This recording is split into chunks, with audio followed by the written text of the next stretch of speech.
di lapangan itu bisa dirasakan manfaatnya oleh masyarakat, oleh rakyat kita.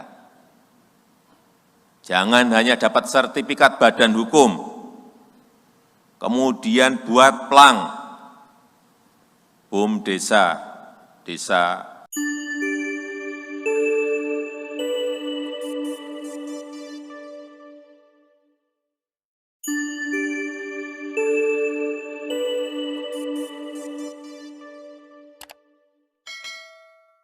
Presiden Joko Widodo mengajak agar pelaku usaha bekerja sama dengan BUMDesa, terutama bagi pelaku usaha yang menjalankan usaha di wilayah desa seperti tambang dan perkebunan. Hal tersebut disampaikan kepada pelaku usaha swasta maupun badan usaha milik negara. Saat membuka rapat koordinasi nasional BUMDesa pada hari Senin tanggal 20 Desember 2021, Presiden Jokowi berpesan kepada usaha-usaha swasta maupun BUMN, baik pertambangan maupun perkebunan dan lain-lain yang di desa-desa, untuk mengikutkan BUMDesa dalam kegiatan-kegiatan mereka. Presiden Jokowi juga mendorong agar masyarakat desa tidak hanya menjadi penonton dalam kegiatan ekonomi di desa. Kegiatan ekonomi harus memberikan dampak bergulir kepada masyarakat desa. Sebagai informasi, sejak tahun 2014 lalu, BUMDesa telah mengalami pertumbuhan sebesar 606%. Saat ini jumlah BUMDesa mencapai 57.200 unit dari sebelumnya hanya 8.100 unit BUMDesa pada tahun 2014. Meski begitu, Presiden Jokowi berharap tingginya jumlah pertumbuhan BUMDesa dibarengi dengan kegiatan yang baik, sehingga nantinya dapat memberikan dampak ekonomi dari BUMDesa tersebut.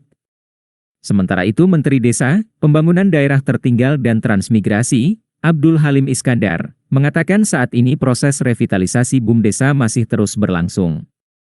Kementerian Desa Pembangunan Daerah Tertinggal terus mendorong perbaikan manajemen, menambah permodalan, hingga menuntaskan proses transformasi UPKX PNPM Mandiri Perdesaan menjadi BUMDesa Bersama.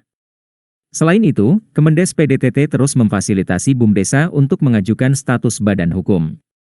Menurut Gus Halim, sapaan akrab Abdul Halim Iskandar, BUMDesa merupakan salah satu instrumen kebangkitan desa. Dengan adanya status badan hukum, maka BUMDesa akan kian berpotensi menjadi kekuatan ekonomi Indonesia di masa depan. Gus Halim juga menjelaskan, lahirnya UU Cipta Kerja yang memberikan status badan hukum bagi BUMDesa, kian menguatkan BUMDesa sebagai entitas ekonomi yang mempunyai kedudukan yang sama dengan entitas ekonomi lainnya, sehingga peluang berkembang akan sama besar. Gus Halim juga mengungkapkan nilai valuasi BUMDesa di Indonesia lebih dari 20 triliun rupiah. Sebagai gambaran hasil konsolidasi UPKX PNPM Mandiri Pedesaan menjadi BUMDesa Bersama, bernilai sekitar 12,4 triliun rupiah. Sedangkan saat ini, ada 57.288 BUMDesa dengan berbagai kondisi di seluruh Indonesia. Masih menurut Gus Halim, harapan masyarakat terhadap BUMDesa sebagai motor penggerak ekonomi juga semakin tinggi. Terbukti selama pandemi ini, pendirian BUMDesa juga masih terus berlangsung. Selama 2020 sampai 2021 ada 6.197 BUMDesa yang berdiri. Dalam kesempatan yang sama, Gus Halim juga melaporkan pembentukan Desa Terpadu Berkelanjutan, sebagai tindak lanjut dari instruksi Presiden Joko Widodo, agar desa berkontribusi dalam menciptakan ketahanan pangan. Selain itu, juga dilaporkan penggunaan dana desa dan kontribusi dana desa, dalam melawan kemiskinan ekstrim maupun jaring pengaman sosial selama pandemi COVID-19.